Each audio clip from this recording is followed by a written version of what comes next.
Good morning बच्चों। कल मनुष्यता पढ़ा रही थी, 2 स्टांजा पढ़ाया था, 2 पैराग्राफ पढ़ाया था। तीसरा पैराग्राफ आज पढ़ाने जाऊंगी। लेखक मैथिली शरण गुप्त, जन्म 1886, स्थान चीरगांव, जिला झांसी में हुआ था उनका जन्म। चैप्टर 4 है। मृत्यु 1964 में हुई थी। अन्य प्राणियों की तुलना में मनुष्य को ज़्यादा वो समझदार मानते हैं, क्योंकि मनुष्य में सोचने समझने की शक्ति अधिक होती है। मनुष्य अपनी नहीं, दूसरे के सुख दुख का भी ख्याल करते हैं, दूसरों के लिए कुछ करने में समर्थ होता है। जानवर क्या होता है, पशु लोग चरागाह में जाते हैं तो अपने लिए करते हैं, परंतु मनुष्य ऐसा नहीं करता। वो जो भी करता है, कमाता है, जो भी बनाता है, वह दूसरों के लिए भी करता है और दूसरों की सहायता से भी करता है। अब दूसरा है, क्षुधार्थ रांति देव ने दिया करस्त थाल भी, तथा दधीची ने दिया परार्थ अस्थि जाल भी। उसी नरक्षितिज ने स्वमांस दान भी किया, सहर्ष वीर कर्ण ने शरीर चर्म भी दिया। अनित्य देह के लिए अनादि जीव क्या डरे, वही मनुष्य है जो मनुष्य के। क्षुधार्थ मतलब होता है हंग्री, माने भूखे। भूखे जो राजा थे रंती देव, उन्होंने क्या किया, अपने हाथ का भोजन, माने का भोजन, उनके सामने भिखारी आ गया, भूखा आदमी आ गया, तो उन्होंने हाथ में लिया हुआ अपना थाल उन्होंने भिखारी को दे दिया और भूखे को दे दिया। तथा दधीची, दधीची एक बार वृत्तासुर नामक राक्षस जो है देवताओं को बहुत परेशान किया था। देवता उससे विजय नहीं प्राप्त कर रहे थे, तो वो लोग सब देवता लोग गए ब्रह्मा के पास। उन्होंने पूछा क्या करेंगे, तो ब्रह्मा ने कहा कि दधीची मुनि के अस्थियों से जो अस्त्र बनेगा उसी से वृत्तासुर का वध होगा।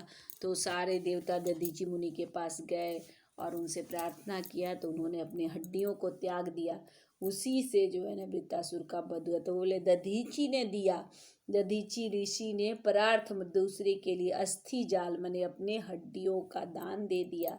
उशीनर क्षितिज माने गंधार देश के राजा जो है उशीनर स्वमांस माने अपने मांस को दान दिया, क्योंकि एक बार अग्नि और वरुण कबूतर और बाज का भेष बना के उनके पास आए। बाज अटैक कर रहा था कबूतर पे, कबूतर गया। वो उशीनर जो है वो शिवी, राजा शिवी थे, वो बहुत दानी थे। उन्होंने एक बार उनके पास गया और बोला कि आप बहुत दानी, आप मुझे बचाइए, मेरी रक्षा बाज से कीजिए। तब तक बाज आया, वहीं पे कहा कबूतर को, बोले कि आप यहाँ बैठो, आपको कुछ नहीं होगा। तो बाज आया उनके पास ईगल, तो बोला कि आप मेरा मांस, मेरा भोजन रखे हैं। तो बोले हाँ, लेकिन उसको मत मारो, जीव हत्या पाप है। तो बोले उसके बदले आप मुझे भोजन दीजिए। तो बोले ठीक है, मैं अपना मांस दे रहा हूँ। अपना मांस देने लगे कबूतर के बराबर। एक पलड़े पर कबूतर रखे, एक में अपना मांस करते करते कबूतर भारी हो जा रहा था। लास्ट में श्री राजा शिवी स्वयं ही तराजू पे बैठ गए।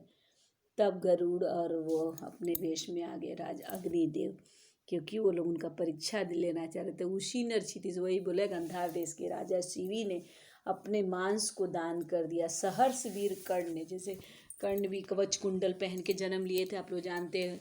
और इंद्र, उनके पास कर्ण बहुत दानी थे, सूर्य की उपासना करके जो भी कुछ मांगता था दे देते थे।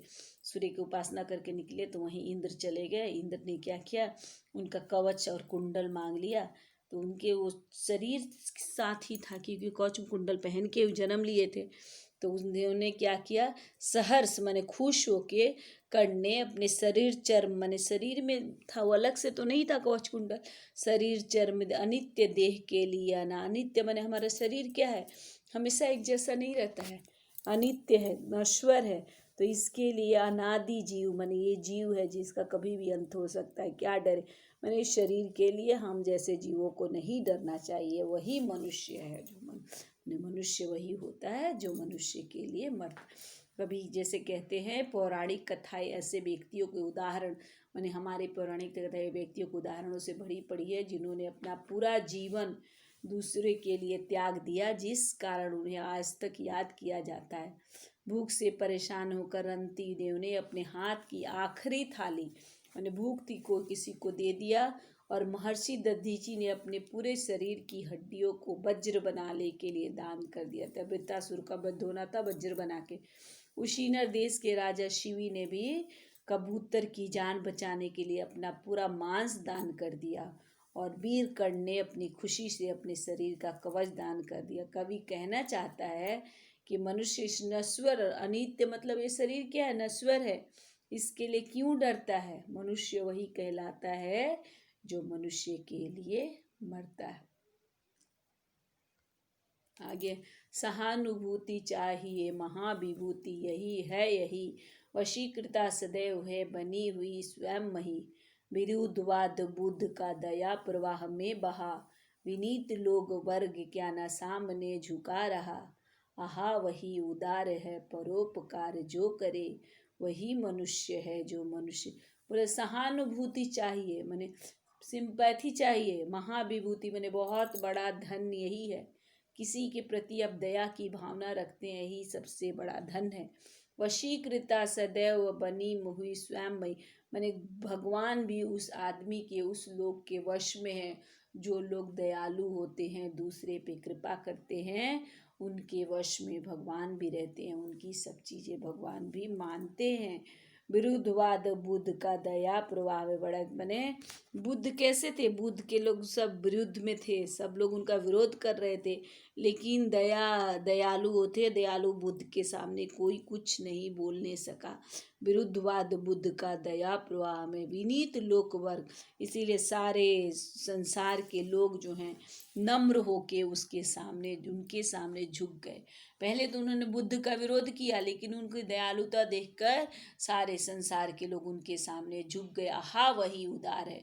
दयालु कौन है, जो परोपकार करता है, जो दूसरे की भलाई करता है, वही मनुष्य है। मनुष्य कौन है, जो मनुष्य के लिए मरता है। बोले कभी कहते हैं कि मनुष्यों के मन में दया और करुणा का भाव, माने मनुष्य वही है जिसके मन में करुणा का भाव हो, जिसके मन में दया का भाव हो, और जिसके मन में दया का भाव है वही सबसे बड़ा धन है, वही सबसे बड़ा धनी है। स्वयं ईश्वर माने जो लोग दयालु है, जो लोग करुणा वाले हैं, उसके साथ ईश्वर रहते हैं।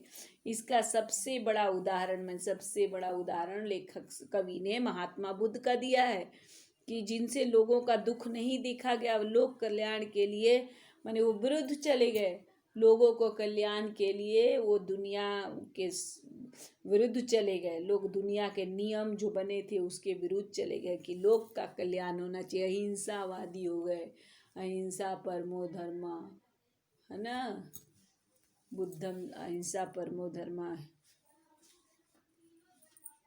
तो वह लोक कल्याण के लिए दुनिया का नियम, इसके लिए क्या पूरा संसार, इसीलिए जब वो संसार के नियम के विरुद्ध चले गए लोक कल्याण के लिए, पहले तो सब लोगों ने उनका विरोध किया, बाद में सभी लोग उनके सामने झुक गए। माने उनके दया भाव और परोपकार के कारण आज भी वे इतने दयालु थे, परोपकारी थे कि आज भी हम लोग उनको याद करते हैं और उनकी पूजा करते हैं। महान उसको कहा जाता है जो परोपकार करता है, वही मनुष्य माने महान कौन, महान व्यक्ति वही है कवि के अनुसार जो परोपकार करता है। मनुष्य वही है जो मनुष्य के लिए मरता है। आगे धन्यवाद बच्चों, आगे मैं कल पढ़ाऊंगी। 2-4 स्टैंजा मैंने पढ़ा दिया, 4 स्टैंजा और है, 2 दिन में और पढ़ा दूंगी। और आप लोग स्वस्थ रहिए, सुरक्षित रहिए, अच्छे से रहिए, और सभी लोग असाइनमेंट मेरा कंप्लीट करके दिखाइए। सभी लोगों ने असाइनमेंट पूरा नहीं किया है। धन्यवाद बच्चों, खुश रहिए, थोड़ा बहुत पढ़ाई कीजिए, सुरक्षित रहिए।